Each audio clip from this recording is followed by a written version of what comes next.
Well, Colin, you couldn't get a nicer introduction than that, could you? Welcome to Talking Pints. Very good to see you here. These people, these, I guess, monsters, in a way, that you've spent so much of your working life tracking down.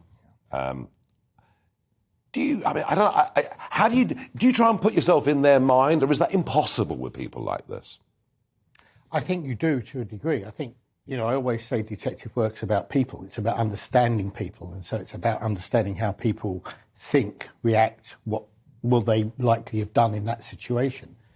And if you're chasing somebody like Bellfield or Grant, who is a monster, then I guess you have to put yourself in that frame of mind to a degree. Must be quite hard to do. Yeah, it is. It is to a degree, but you need to remember that aside from what they're actually doing, they're normal people. And so that's quite a difficult thing. They go there How does one balance that up? But they go there as normal people, they leave there as normal people, they do something very abnormal in the middle. So when you're looking at trying to work out how to find out who that person is, you still need to kind of understand they will travel on the bus, they will use their mobile phone, they will walk past CCTV cameras, the same as you and I do. They'll go for a pint, I suppose. Exactly, exactly that. So, I get it. So it's a kind of mixture of that. And in some ways, while you're doing it, you have to divorce yourself from the idea of the horror of what they are actually doing. Because I think that can be counterproductive to thinking clearly and thinking straight. Did you always want to be a cop? Yeah, more or less. My father was a cop, and I was a bit embarrassed about it, actually. I was a bit embarrassed to say so, I think. But by the time I'd got to about 14 or 15, I'd pretty much decided. But I went to go and read law from school to university and hated being away from London and applied to join the Met. So it was always going to be the Met for you. There was no question about that. Yeah, I'm a Londoner, so I joined the Met, What are we see, they say you're getting older when the police look young, but, we see police officers out there. What is it? What are the characteristics of people who've qualified as police officers? What are the characteristics that mark them out as detectives? I think to serve as a police officer full stop in whatever role, you need to have this idea of service to your community. Yes. And there are lots and lots of brave young men and women who do that all over the country, thankfully. To be a good detective, you need to have a degree of understanding of human nature, a bit of patience, a bit of an eye for detail, I suppose. But, there's room. One of the great things about leading a largish team, as I did, investigating murders, is you've got all sorts of people on there. And part of the trick is finding out who's good at what and using them to their best. Doesn't that apply for everything in life, I think? Yeah. What people are good at, Yeah. People have said to me, what's leadership? And I say, well, leadership is about attaining your ambition by getting the best out of the people that you lead. So a case like the Levi Bellfield case, how many people would have worked on that investigation? Initially, I had a team of 70 or 80. Did you? And that's about twice the size of a normal murder squad at the time in London. And some of those fell away as we got through it. But it was taken very seriously, rightly so, by the Metropolitan Police at that time. And so I was given resources from places of the Met I didn't know existed, sort of thing. And a case like that, a very, very clearly horrendous series of murders that are taking place. What sort of, you've got human resources, but I read that, there was a white van that seemed to be at the centre of all of this. A white van that was spotted in a certain part of town. And similarly, with the other big case, this serial rapist, Delroy, unbelievable what went on there for years, over 100 victims, apparently. Yeah. So if you're chasing a van, I guess the computer has made tracking things down a bit easier, has it? It's made, the computer's made recording what you're doing and making sure that you're working efficiently easier.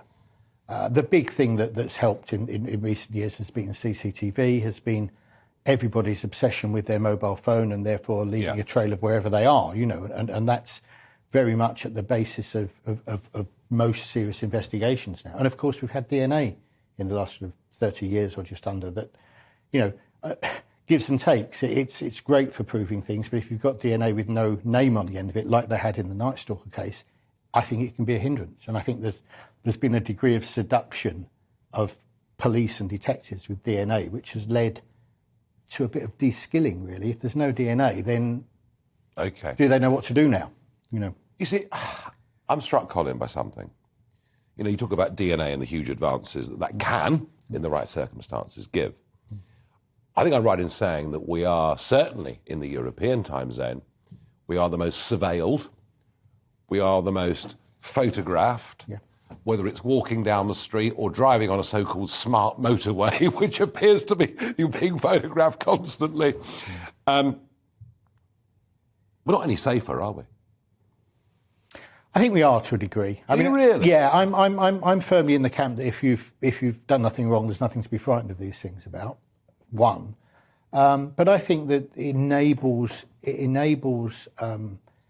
scarce resources to be diverted more quickly than they would otherwise be to things that need their attention, and I think that's come to the fore recently since the police have lost so many members of staff over the last sort of 10 years or so. So is that why they won't visit your house if you've been burgled?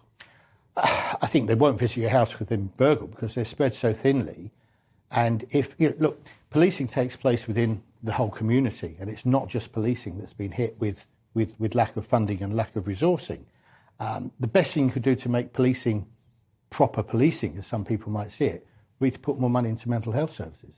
Because so much time of the response policing is taken up dealing with people in mental health crisis, and there is nobody else. And because people who do the job in the police service care, they won't just say it's nothing to do with us. They will try and help. But you're waiting at home because, God forbid, your house has been burgled or your car's been broken into, and the officers that would come and do that are sitting at a hospital waiting for somebody to assess someone who's had a mental health crisis. So the police still care, is that what you're saying? Because many out there think the police don't care anymore. Oh, they do. They do, and there's nothing these brave young women would like to do more than to police and do the job that they think they signed on for. So you can reassure me that Wayne Couzens is the exception, the rare exception.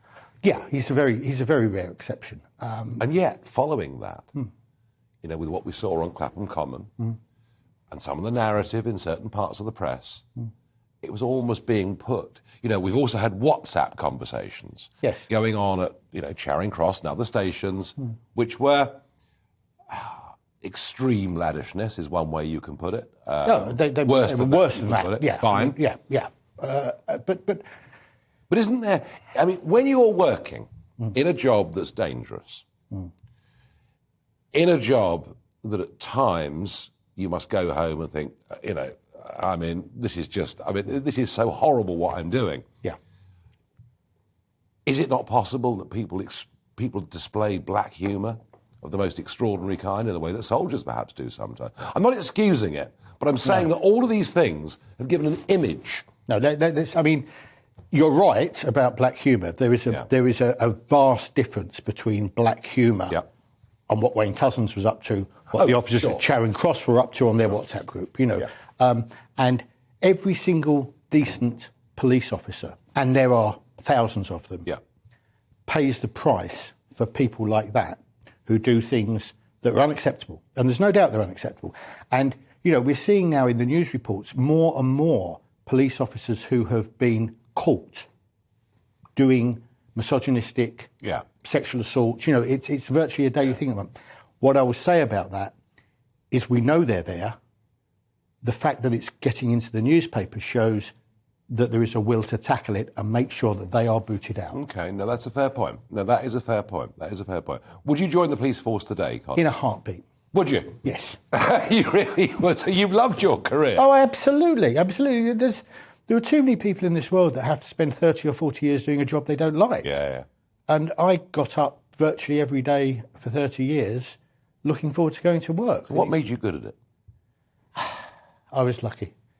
That is delightfully modest. I like that. No, I was lucky enough to be with very good people, both in uniform and as a detective, and have teams that responded to the way I wanted to work, and we achieved things. So Martin Clunes, was picked to play DCI Sutton in Manhunt, and this, of course, was about both of these very high-profile cases. Yeah. What happened? Did ITV come to you and say, we're going to, we've decided to make you a star? No, not at all.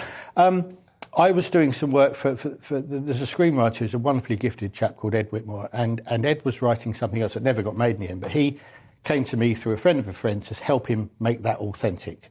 We became friends. He knew I was writing a book. I'd started writing a book, and he insisted on reading what I'd written. He read and said, you've got to carry on with it, you've got to carry on with it. And somehow from that, he managed to, I got a phone call from Buffalo, who the production company that made it, saying, we'd like to talk to you about optioning your book you haven't written yet. And it was all done completely the wrong way around. And I realised I've been so fortunate with that, because people who want to do things like that slave for years trying to get it done. Is Martin Clunes a good Colin Sutton? I think he's brilliant, yeah.